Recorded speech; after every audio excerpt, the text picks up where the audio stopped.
کہ اگر ہندوستان کو باقی رکھنا ہے، اگر ہندوستان کو محفوظ رکھنا ہے تو اس ملک کے اسی دستور کو لے کر آگے بڑھنا ہوگا۔ اگر ملک کے دستور کو بدل دیا گیا اور خدا نہ خواستہ اس ملک کو ہندو راشٹر بنا دیا گیا تو ہندوستان کے ٹکڑے ٹکڑے ہو جائیں گے اور پھر یہ ملک باقی نہیں رہے گا۔ کہ اگر ہندوستان کو باقی رکھنا ہے، اگر ہندوستان کو محفوظ رکھنا ہے تو اس ملک کے اسی دستور کو لے کر آگے بڑھنا ہوگا۔ اگر ملک کے دستور کو بدل دیا گیا اور خدا نہ خواستہ اس ملک کو ہندو راشٹر بنا دیا گیا تو ہندوستان کے ٹکڑے ٹکڑے ہو جائیں گے اور پھر یہ ملک باقی نہیں رہے گا۔ حضرت شیخ الہند اور حضرت مولانا حسین احمد مدنی، مفتی کفایت اللہ صاحب، ان اکابر نے اس ملک کی آزادی کے لیے قربانیاں دی۔ اللہ کے فضل و کرم سے 1947 کے اندر یہ ملک آزاد ہوا، لیکن جب ملک آزاد ہوا تو ملک کے آزاد ہونے کے بعد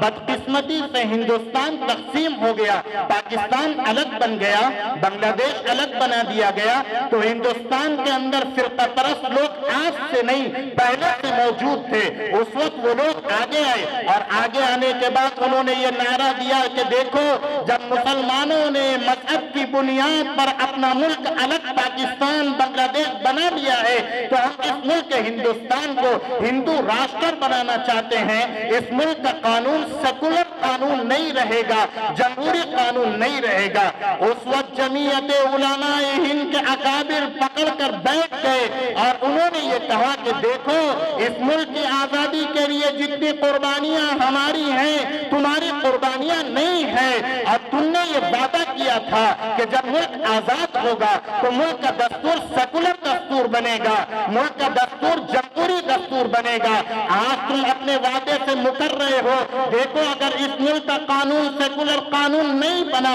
تو جس طرح ہم نے انگریزوں سے جہاد کر کے انگریزوں کو اس ملک سے بھگایا ہے، ہم تمہارے بھی خلاف کھڑے ہو جائیں گے اور تم سے بھی جہاد کریں گے۔ جمعیت علماء کے اکابر کا، ہندوستان کے علماء کا یہ مطالبہ اتنا مضبوط تھا کہ کانگریس کو گھٹنے ٹیکنے پڑے اور الحمدللہ اس ملک کا دستور سیکولر اور جمہوری دستور بنا۔ مسلمانوں، یہی دستور ہم کو یہ اجازت دیتا ہے کہ ہم ٹوپی پہن کر رہیں، اپنے مدارس کو قائم کریں، مسجدوں کو قائم کریں اور مسلمان مذہبی آزادی کے ساتھ زندگی گزاریں۔ اگر یہ دستور سیکولر دستور نہ ہوتا، جمہوری دستور نہ ہوتا تو مسلمانوں کو اس ملک میں مذہبی آزادی کی اجازت حاصل نہ ہوتی۔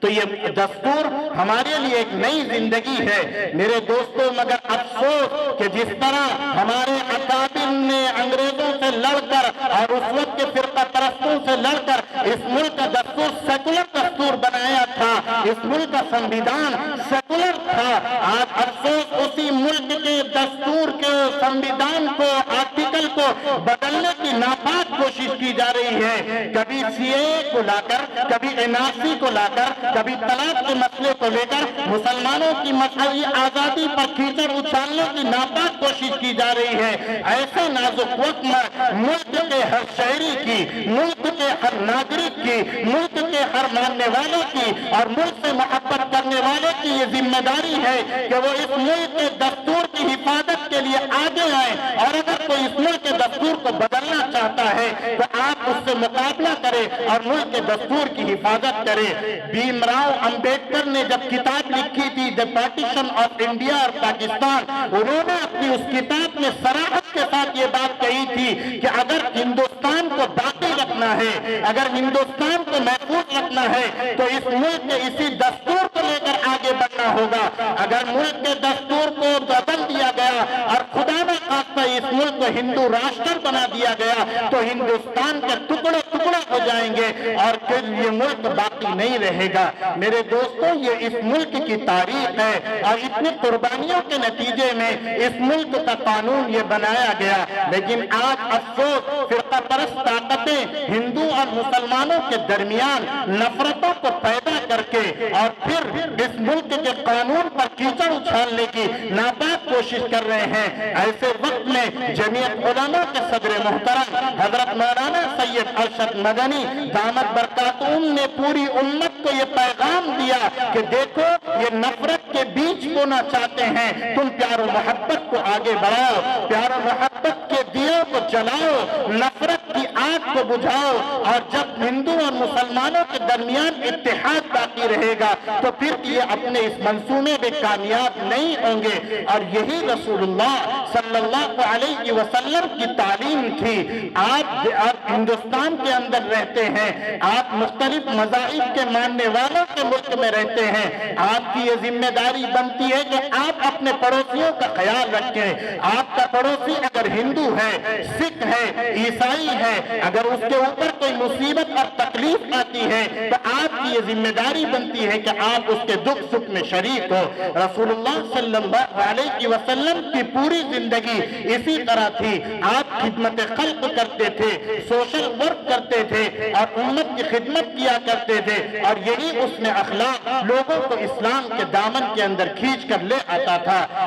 حضرت خدیجہ الکبریٰ رضی اللہ تعالی عنہا جب اللہ کے نبی کے اوپر پہلی وحی نازل ہوئی تو اللہ کے نبی گھبراتے ہوئے ڈرتے ہوئے حضرت خدیجہ الکبریٰ جو آپ کی بڑی بیوی اور سچی رفیق حیات تھی، آپ ان کے پاس تشریف لائے اور لا کر یہ فرمایا کہ یا خدیجہ زملونی زملونی، مجھے کمبل اڑاؤ، مجھے سردی لگ رہی ہے۔ اللہ کے نبی علیہ السلام یہ سمجھتے تھے انی خشیت علی نفسی، کہ ایسا محسوس ہوتا تھا کہ اب میں اس دنیا سے چلا جاؤں گا، اب اس دنیا میں باقی نہیں رہوں گا۔ ایسے نازک موقع پر اللہ کے نبی کی سب سے سچی رفیق حیات اور اللہ کے نبی کا سب سے پہلے ساتھ دینے والی ازواج مطہرات میں حضرت خدیجہ الکبریٰ رضی اللہ تعالی عنہا تشریف لائیں اور فرمایا کلا واللہ لا یخزیک اللہ ابدا، اے نبی آپ ڈریے اور گھبرائیے مت، اللہ آپ کو ذلیل اور رسوا نہیں کرے گا، اللہ آپ کو ہلاک نہیں کرے گا۔ کیوں؟ انک لتصل الرحم وتقری الضیف وتحمل الکل وتکسب المعدوم وتعین علی نوائب الحق، آپ رشتہ داروں کے حقوق ادا کرتے ہیں، آپ مسکینوں، یتیموں، بے سہارا لوگوں کے لیے آسرا اور سہارا ہے۔ وَتَقْرِ الضَّيْفَ، اور آپ مہمان نوازی کرتے ہیں۔ وَتُكْسِبُ الْمَعْدُومَ، اور اگر کوئی کمانے والا جو کما نہیں سکتا معذور آدمی ہے تو آپ اس کو کما کر دیتے ہیں۔ وَتُعِينُ عَلَى نَوَائِبِ الْحَقِّ، قوم پر کوئی مصیبت آتی ہے، تکلیف آتی ہے، پریشانی آتی ہے تو آپ قوم کی اس مصیبت کو دور کرنے کے لیے آپ سب سے پہلے تشریف لاتے ہیں۔ اس لیے مسلمانوں آج وقت ہے کہ اپنے نبی کی اسی سنت کو زندہ کرنا ہے، پیار و محبت کے دیوں کو جلانا ہے، نفرت کی دیواروں کو گرانا ہے، اللہ کے نبی علیہ السلام کی تعلیمات پر عمل کرنا ہے۔ آپ یہ مت دیکھیں کہ سامنے والا ہماری مدد نہیں کرتا تو ہم اس کی مدد نہیں کریں گے، اگر سامنے والا ہم کو مہمان بنا کر نہیں بلاتا تو ہم اس کو بھی نہیں بلائیں گے، بلکہ آقا کی کیا تعلیمات ہے؟ آقا فرماتے ہیں سل من قطعت واعف عن من ظلمت اعط من حرمت، آپ سے کوئی رشتے کو ختم کرتا ہے، رشتے کو توڑتا ہے، آپ اس سے اپنے رشتے کو مضبوط کریے، جوڑیے۔ واعف عن من ظلمت، اور اگر آپ کے اوپر کوئی ظلم کرتا ہے تو آپ اس کو معاف کر دیجئے، ظلم کا بدلہ مت لیجئے۔ آقا آگے فرماتے ہیں اعط من حرمت، اگر کوئی انسان آپ کی مدد نہیں کرتا، آپ کو پیسے نہیں دیتا، آپ کو ہدیہ تحائف نہیں دیتا تو آپ خاموش رہ جائیے، مگر اعطی من حرم، جو آپ کو نہیں دیتا آپ اس کو بھی دیجئے۔ اللہ کے نبی کی یہی سیرت تھی۔ حضرت ابو سفیان کو، جو مسلمان نہیں ہوئے تھے، اللہ کے نبی کے سب سے بڑے دشمن تھے، جب مال غنیمت میں حصہ ملا تو آپ نے ابو سفیان کو اور ان کے دونوں بیٹوں کو 300 اونٹ کا تقریباً عنایت فرمائے تھے، اور اس وقت اللہ کے نبی کے جتنے دشمن تھے آپ نے سب کو نوازا تھا۔ اس لیے اس ملک کے دستور کو آگ لگانے کے لیے آج ہندوؤں اور مسلمانوں کے درمیان نفرت کی فضاؤں کو عام کیا جا رہا ہے، اور اس لیے نفرت کی دیواروں کو گرانا ہے اور اس ملک کے دستور اور آئین کی حفاظت کرنا۔ جس طرح ملک کے دستور کو بنانے میں ہمارے اکابر نے قربانیاں دی تھی، آج ملک کے اس آئین اور دستور کو بچانے کے لیے ہمیں ہمیشہ تیار رہنا چاہیے۔ اللہ رب العزت مجھے اور آپ کو اس ملک کے دستور کی حفاظت کے لیے